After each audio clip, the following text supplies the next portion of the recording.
大家好，我是小猪。穿瑜伽裤就像光屁股刷一层漆似的，有钣金烤漆、防水漆，还有通透清漆。我觉得这股风潮崛起，卡戴珊功不可没。而之所以这么迷恋瑜伽裤，是因为他绝不允许自己把丰臀的钱白花了。虽然说他这个瑜伽裤穿的淫者见仁，当者见当，但瑜伽裤本身并没错。直到某天我发现了这款瑜伽裤，臀缝清晰大两式，据说是用了 Y 型接缝设计，可以令臀线更迷人。但我担忧的是，哎呦，不是，很容易卡裆。露露雷梦家的这个系列叫 Breakthrough， 我用中文强翻成微风过裆。讲你玩风，就过你卡裆。哎，请你不要铃儿响叮当。后来我又发现了这款菊花瑜伽裤，算微风过裆的丧心病狂版。菊花是功能性很强的人体器官，缩有断矢之力，强能夹带私货。根据古今坛盖记载，古代考生就有把小抄写在油纸上，塞进菊花带进考场的故事。这种遮蔽式裸露的设计理念让我整个人都不好了，以至于我再看到穿瑜伽裤的人，总有种想上去糊一铲子勾缝剂的冲动。比如瑜伽裤的另一位爱好者桑切斯。桑切斯穿衣有自己的一套，要么露，要么短，要么紧，要么又露又短又紧，绝对没有第四条路。24年的 Met Gala， 安娜破天荒第一次亲自帮桑切斯挑礼服。据说她一直看不上桑切斯的品味，担心这姐儿又整一出短露紧、深 V 到肚脐的礼服亮相。桑切斯的穿衣逻辑应该和卡戴珊一样，他在丰胸上花的钱和腹肌上花的时间都不能衣锦夜行。他脸上应该也没少折腾，做脸是个新3年旧3年，缝缝补补又3年的过程。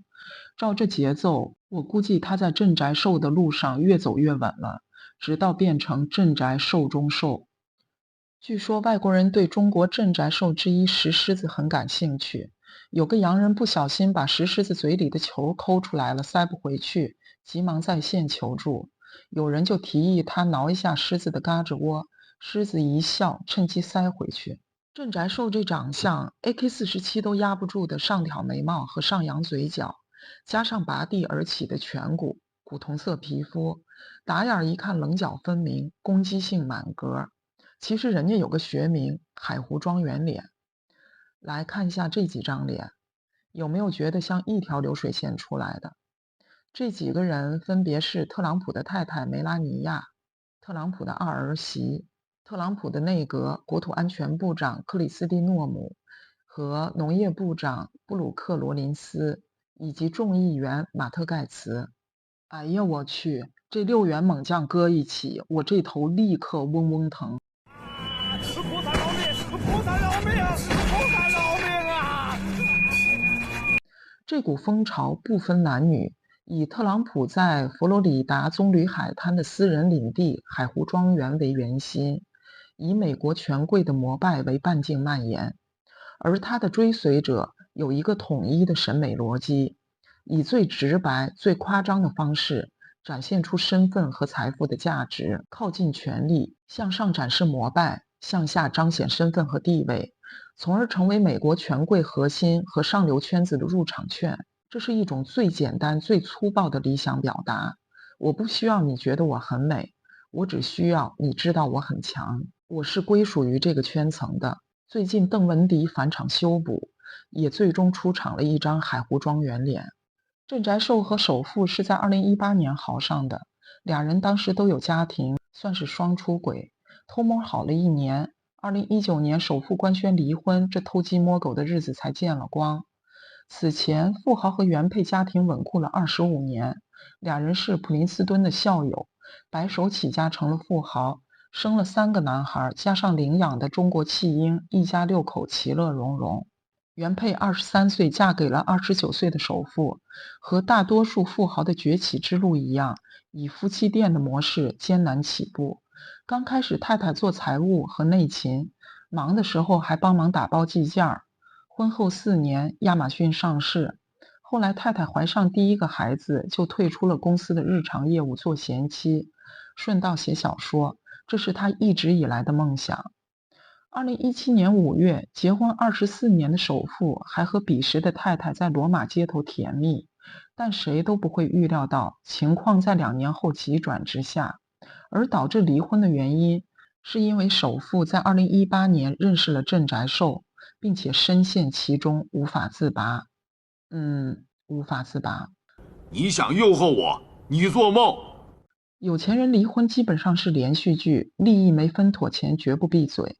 但就在所有人都等着看首富和前妻的世纪大撕逼的时候，人家已经离完了。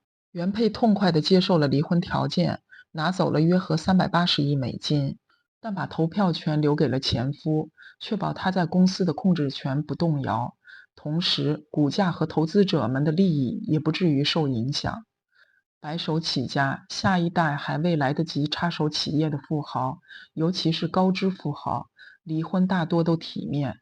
一是因为利益关系简单，二是因为一日夫妻百日恩，也都念着旧情。撕逼这种杀敌1000自损800的玩法对他们来说太 low 了。即便是分了少一半身家，首富在当年的财富排行榜仍然稳居第一。前妻凭借分到的一份加上不断上扬的股价，成为女首富。可能真的要到首富这个量级，才能做到如此强悍的抗风险能力，不怕任何折腾。对于晋级为女首富的原配来说，这或许也是一种解脱。哎呀，可算清静了，老娘成全你们这对野鸳鸯，赶紧的哪儿凉快滚哪儿去吧，别再偷鸡摸狗了。前妻非常低调，潜心写作，不问江湖，个人社交平台除了捐赠还是捐赠，努力做个追梦的散财童子。但首富和郑宅寿这俩加起来超过100岁的老房子的火，才正儿八经烧起来。要说郑宅寿和首富原配完全是两路人，郑宅寿是第3代墨西哥裔的美国人，会英语和西班牙语，擅长用西班牙语写情话。美国人对西班牙语的学习很狂热，似乎认为这是一种更高阶的浪漫的语言。艾伦都学得如痴如醉。Eugenio. Eugenio. Eugenio. 据说西班牙语和法语都柔情似水，虽然我听着有种卡痰感，但是我承认这种黏糊的发音确实像情人的低语。试想郑宅寿在阔 baby 耳边念自己写的这句情话 La bota. Taraki, Mato, Liga. La mani, Moti, La nota. 再加上他的酥胸，他随时放电的眼神，我想首富除了缴枪或者死，没有第二条路。以上这段情话翻译过来就是：全世界我最喜欢的地方就是待在你身边。你别说，你还真别说，郑宅寿虽然外表狂野，但却有颗文青的心。大刘当年就是被甘比给他塞的温馨小卡片打动，想必郑宅寿的这些情话之于首富，有醍醐灌顶的功效。擅长土味情话的郑宅寿说自己 came from nothing，再加上他高中毕业，先读了2年收费低廉的社区大学 Camino College， 以此为跳板拿到奖学金，才得以去了南加大读新闻。由此推断，他家境应该非常一般。他和哥哥、母亲在2018年的一张合照，背景是亚马逊的总部。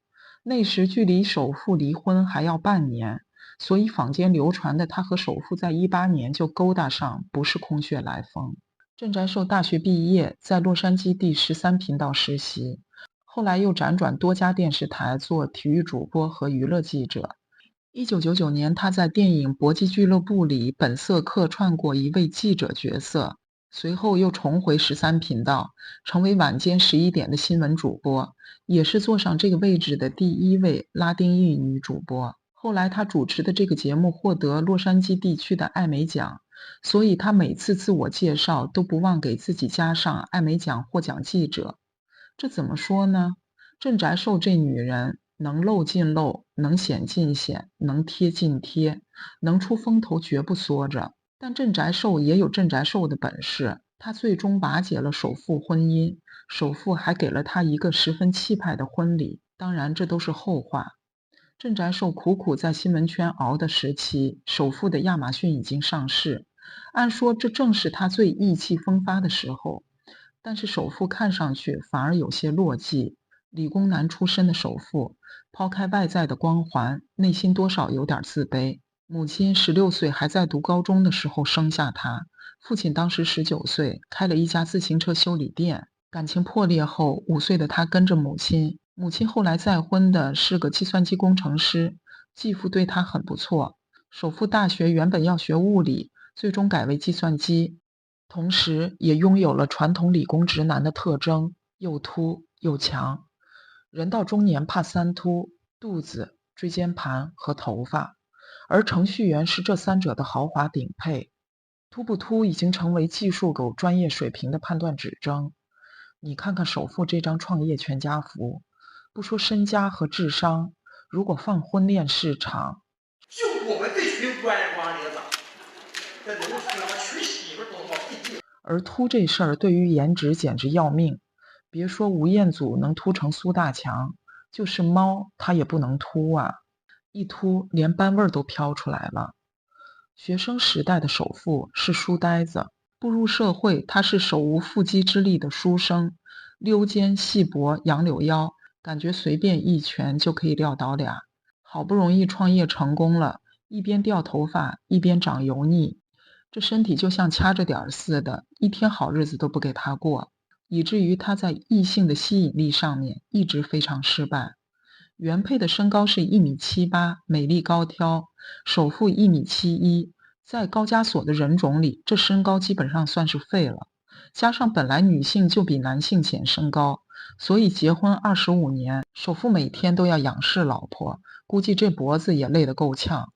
原配是传统的中产家庭出身的女孩，优秀勤奋，连长相都有种容差率很低的传统美感。如果个性也是一板一眼的，多少缺了点情趣。婚姻后期，首富应该毫无疑问地走到了马斯洛需求层次的最高一层。他也许是在自我实现中才意识到自己的婚姻多少有点乏味。恰好这个时候，郑宅寿咧着嘴，念着首富这辈子从未听过的土味情话扑了上来。这么丰满的嘟嘟唇，还是首富多年前钓鱼，在挂着鱼钩的鱼嘴上见到过。少年遭遇女生排挤，青年受到女同事漠视，人到中年，谢顶、油腻和瘦小一样也没落下，连看似稳固的婚姻也越过越乏味。一生循规蹈矩，没吃过野味的首富，曾经绝望过的沧海，遇见的第一个岛屿就登陆了。相对而言，郑宅寿的感情生活十分精彩。他大学毕业在凤凰城的一个电台当记者，因为播报超级碗结识了同龄的美式橄榄球外接手，效力丹佛野马队的安东尼，俩人交往4年又订了婚。本来这一段被郑宅寿捂得很死，结果他和首富公开后，安东尼头不梳脸不洗就跑去媒体爆料，痛斥郑宅寿劈腿抠门，收了他订婚戒指不还给他。大家这才知道郑宅寿这儿还有一笔情债。2001年，郑宅寿和美式橄榄球运动员托尼珠胎暗结，生下儿子 Nico 后分手。都说有后妈就有后爹，那是在死了老妈娶小妈的情况下，大部分的亲妈通常都会护着自己的娃。Tony 后面娶的老婆 October 似乎对 Nico 不错，连郑宅寿也和这位10月小妈成了闺蜜，所以现在的画风是郑宅寿和首富度假，经常带着 Tony 和新老婆一家，两家连跨年都在一起过。这里不得不说，西人的家庭观念确实野。你什么时候见过天后和小谢拉着李亚鹏和李嫣一家亲了？不过有一点不得不说，郑宅寿现在攀上了高枝儿，别说是 Tony 和10月小妈，就是和郑宅寿有过短暂情史的那个安东尼，不也跳出来刷存在感想捞点什么吗？因为有了郑宅寿， Tony 和10月小妈才能和首富同坐一条船，这机会别人跪着都求不来。10月秀的同船渡，百年修得共枕眠。再说了， Nico 是郑宅寿的亲儿子，对这娃好点儿，只有好处没坏处，这点人情世故谁都懂。2003年，35岁的郑宅寿遇到了40岁的黄金单身汉 Patrick。Patrick 在娱乐圈做金牌经纪人。2001年，他开了一家 Endeavor 人才机构，同时还从老东家带走了大票明星。Patrick 的生意做得有声有色。2021年，他的 Endeavor 上市， Patrick 持股价值约4.8亿，而此时郑宅寿已经完美拿捏首富了。郑宅寿这次是从体育圈劈叉到了娱乐圈。Patrick 人脉广，口碑好，还有一对大长腿。他和郑宅寿算是势均力敌，都有野心又事业心重。其实郑宅寿这个长相猛一看不好看，仔细一看也不好看，有点像向佐，但他的致命魅力已经跳脱了脸蛋五官这种浅表的层面，抵达另一个层级。这小眼神儿都快把克林顿看穿孔了，但这次看了也白看。克林顿属于有偷吃的贼心没离婚的胆儿，因为老婆厉害。据说希拉里扔鞋百发百中，总能砸到克林顿的脑壳。当年他搞花花事儿，第二天上班脸上就几道血印子，他的幕僚就知道总统昨晚肯定又是男女双打，最终被媳妇儿挠了。香港早期女星妙千人颧骨高，皮肤黑，身材也没有看头，但周润发深深迷恋她，迷恋到自卑。谢贤曾经试图追求过妙千人，结果手都没牵到。后来说起这段总是意难平。同理还有金敏喜，不是角色，但轻易就收割了几个顶级男神的爱。所以深层次的审美是跳脱眉眼这个手眼可触及的层次，直达气场、魅力和感受本身。当年郑宅寿和 Patrick 恋爱，很多人都对他能攀上这个笋盘看不过眼。一是因为郑宅寿情史丰富，配黄花帅小伙 Patrick 倒像是玷污了他；二是因为郑宅寿1.6米几的身高，又是这长相，还有个半大不小的儿子，不是 Patrick 恶极了，就是郑宅寿这货够浪。你们这些人啊，就是见不得人家郑宅寿过好日子。Patrick 算个鸟，再过10年，郑宅寿才要让你们看看老娘的手段。郑宅寿这次终于披上了嫁衣，风流半生，归来仍是头婚。其实当时他结婚损失也挺大的。2005年，郑宅寿正在主持福克斯的舞蹈节目 So You Think You Can Dance 第1季，该节目创下了当年夏天的最高收视纪录，直到现在已经播出了快20季，版权被卖到世界各地，中国叫武林争霸。他主持的相当不错，而且也够拼，但最终也只主持了1季，因为他婚后立刻就怀孕了。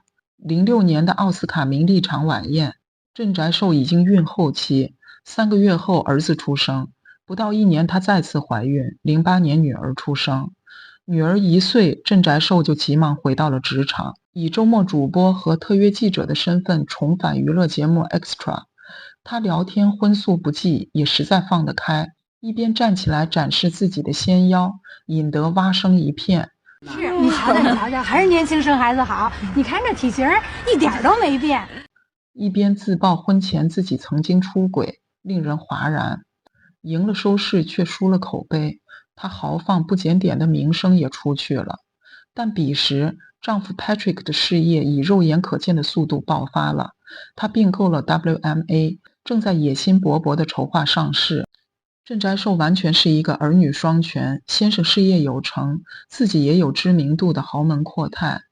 2010年 Extra 节目曾经拍过他的一天，荧幕前他单手抱娃，穿着高跟鞋在职场奔波，化妆的时候女儿就在他怀里，镜头一转，他又能1秒进入主持状态。其他不说，郑宅寿拿捏胃口，玩节目效果还是有一手的，玩高兴了女儿都能当道具。当年吴佩慈生下女儿，虽然没等到婚姻，但好歹派了颗定心丸。她立刻模仿欧美女星，拍了张单手抱娃喝咖啡的照片，结果被发现她抱孩子的姿势太怪异，完全像是从保姆手里借娃摆拍的。2011年，郑宅寿成了11频道 Good Day LA 的主持，播个天气预报都能耍宝，由此可见，他真是能豁出去整活的。按这个逻辑推演下去，他日后拿下首富不是没有道理。我甚至觉得他在和首富偷情的时候，心里是没有丝毫愧疚的。他是那种为了目的不择手段，道德、伦理和三观都要为这个目的让步的一类人。这一年，他学了驾驶飞机，为他日后事业和家庭换赛道埋下伏笔。2016年，郑宅寿夫妻在一次聚会上和当时身家世界第3的首富拍下了这张经典合照。此刻 Patrick 还未意识到危机已经袭来，首富当时估计也当这是一次普通的社交。但是郑宅寿嘛，依照他一贯以来的习性，我觉得他这心眼子估计已经滴溜转了一晚上。这就是我常跟你说的施工会文工团的话剧演员，我的朋友胡佳琪。我叫张兰，从小就喜欢艺术，就愿意和演员交朋友。见到你真是太高兴了。人在合照的时候，身体会不自觉地向有好感的一方倾斜。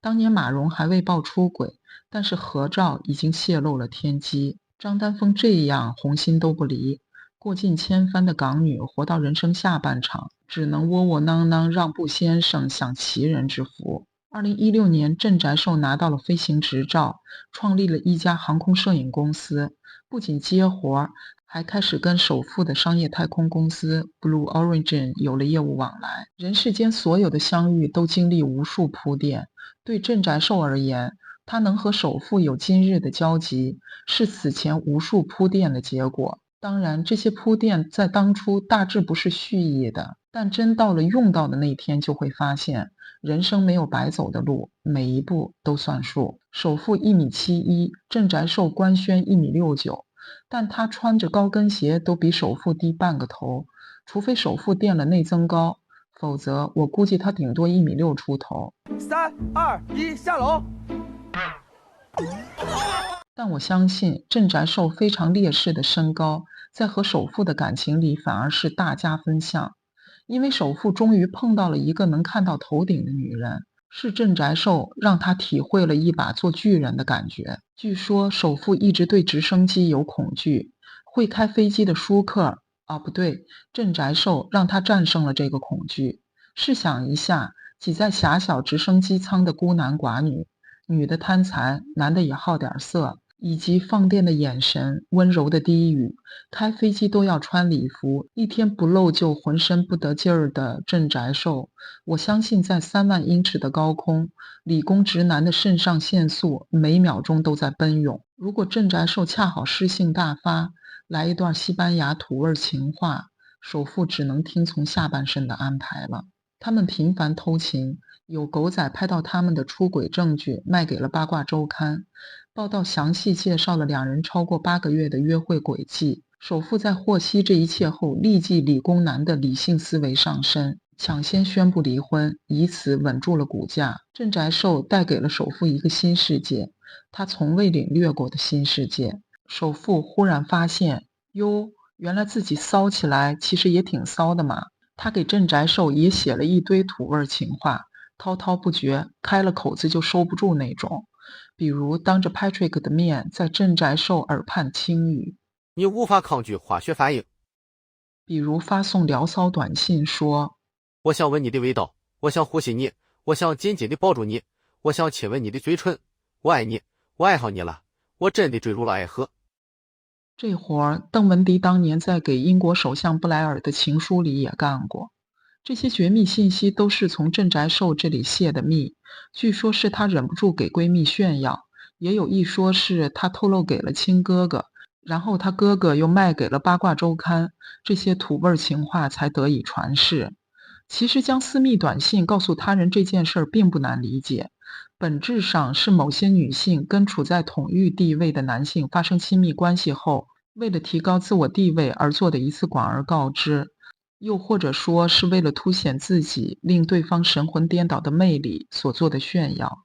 19年12月，首富为郑宅寿连办了2场50岁的生日派对，顺便送上了超大心形钻戒，紧接着他大手一挥，买豪宅住爱巢，先斥资1.65亿美金买下了华纳兄弟联合创始人于1937年建造的华纳庄园，又花1000万美金买下了隔壁，实在是财大气粗。敲了半辈子代码，敲得又秃又丧又油腻，个子还没见长。熬到人生下半场，享受享受，怎么了？房子不在新老，老房子如果看对了眼，也能宛如初恋。他们爱得痴缠，爱得浓烈，连吃个饭也要黏一起，游艇度假也能玩叠叠乐。当郑宅寿用同样柔情似水的眼神看完小李子后，首富立刻吃醋地在网络上朝他喊话。所有恋爱中人做的蠢事儿，整个年轻时代亏空的厉害的首富都要经历一遍。郑宅寿在他眼里一点都不镇宅，反而可爱有趣神秘的紧，而首富在郑宅寿眼里那就是个宝宝。和原配在一起的时候，首富眼袋下垂，整个人多少有点憔悴，但是和郑宅寿一起后，不知道是不是俩人组团去做了除皱拉皮套餐，首富的脸肉眼可见的嘭起来了，皮肤紧绷光滑，不仅拥有了水光肌，连嘟嘟唇都安排上了。画风和郑宅寿逐渐靠拢，不过他可能太求好心切，尤其是之前上太空那阵儿，他整个人都泡发了，大概是第二针半价还没来得及消肿。首富的身材也肉眼可见的壮了，从细狗变成肌肉男也就这几年的事儿。既然高度已成定局，那就从宽度和厚度上面加把劲儿，争取做一个壮硕的矮子。以前他的画风总是穿着不合身的大西装，现在恨不得化身行走的荷尔蒙，这画面不说还以为是《速度与激情》的拍摄现场。好身材带来的还有自信，首富梦寐以求的自信，让他从年轻时的怯懦小生变成了肌肉大师，连同衣品也发生了翻天覆地的变化，逐渐洗去了程序员的爹味儿和硅谷精英的垮味儿，走出了一条老来俏的新路子。紧身背心休闲裤方便秀出好身材，裁剪合身的猎装夹克和飞行员夹克有型有款，甚至还玩起了高阶撞色。身高不够，心机来凑，上衣扎进裤子显腿长，厚底马困运动鞋增加高度，再偷摸穿点带跟的鞋，乍一看还以为是镇宅受雇的保镖。富豪标配的 Loro Piana 白底鞋也安排上，搭配浅灰 polo 衫和米色裤装，老前锋就有了。如今首富墨镜不离脸，配上自带的光头，也是提升气场的神器，让他的脑袋都闪烁着大聪明的光芒。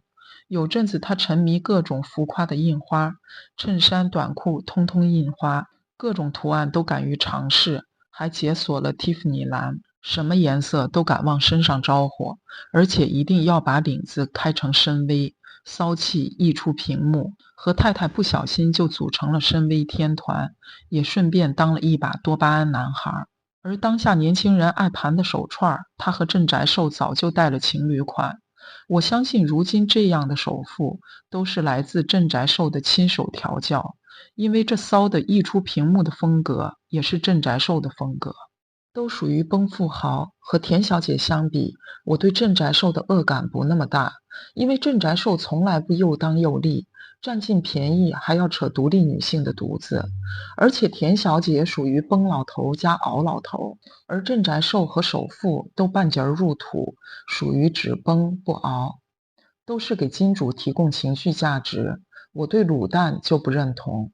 婚姻3年，大 S 以肉眼可见的速度变虚弱，最后在他的陪伴下死在异乡。但卤蛋开口第一句话就说：“我尽力了。”你不是应该说我很羞愧没照顾好太太吗？还充什么深情人设？而首富在郑宅寿的贴身伺候下，这几年眼看得出息了，过上了古铜色皮肤秀肌肉的好日子。这俩加起来100多岁的男女，一身腱子肉走路带风，老中医都看不出哪里去。首富前妻麦肯齐聪明美丽，贤惠顾家，毕竟是白手起家的伴侣，应该多少对首富有些要求，而这些要求都是为了首富好。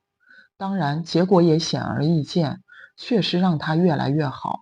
而郑宅寿就是那种愿意陪着他喝酒翘课的伴侣，让他非常享受，非常放松。首富已经不需要再好了，但他需要更放松的人生。首富这像下了降头的第二春，如果用心理学解释出来的都是错，要用生物学解释才行。拉丁美洲的女人热情和奔放刻在基因里，郑宅寿一看就是雌激素水平很高的女人。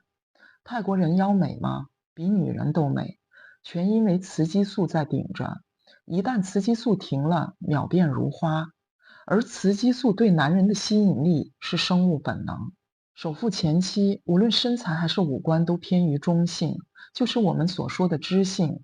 这类女性通常依靠智商吸引异性，但这不是生理本能。在首富离婚前很多年，他已经对外宣称原配是他的灵魂伴侣，通俗点就是精神在同一个层面，和谐融洽。但是精神的需求有时候未必能战胜生理本能，特别是当一个男人已经成为了首富，有了绝对的选择权，且已经人到中年，精神上已经足够的成熟和独立，孩子也已经生好，人生任务已经完成的前提下，这个时候的有钱中年男人就想要一个强心剂了，因为还能让他们兴奋起来的，再次感受青春回归的也只有雌激素。雌激素会刺激男性的雄激素水平迅速升高，让男人瞬间回春。男人年轻时需要的是垫脚石，老了就需要强心剂。这句话在所有的男人身上都适用，只是大部分男人不具备选择权而已。因为几乎所有的男人都无法抵抗这种生理诱惑，只是不同身份的男人采取的体验方式会有所不同。大部分普通中登能做的只有偷偷出轨，因为他们承担不起离婚的体验成本。但首富或者其他有钱男人是能够支付得起离婚成本的。即便如此，中年男人是选择低调偷吃还是高调离婚，不同的人选择也会不同。通常选择离婚的一般都是没偷吃过的，且老婆不愿意忍的。而偷吃的惯犯知道这种生理刺激是有时间周期的，通常呢会选择隐瞒偷吃以及顾全家庭。所以只有一种男人才会选择高调离婚，就是原来没怎么偷吃过的，就像首富这种，因为年轻时忙于创业顾不上偷吃，功成名就后碰到了像郑宅寿这样的女人，瞬间被荷尔蒙冲昏了头脑，以为自己遇到了真爱。而假如又不被老婆容忍的话，就会选择离婚，和偷吃的对象在一起。不过这种纯激素吸引是有周期性的，最长也就3-5年时间。而郑宅寿能在第6年顺利完成收网工作，这一局对郑宅寿而言基本稳了。也有人说，首富这次不管不顾，像个毛头小子一样和郑宅寿开启人生第二春，是男人至死是少年。那你可能不知道这句话是在什么语境下说的，它的出处来自一位大爷。请问男人多大年龄才能成熟？男人不可能成熟，就好比我今年75岁了，在路上看到一堆牛屎，我心里想着还是拿鞭炮炸它。炸牛粪，牛粪嘛，挺形象的。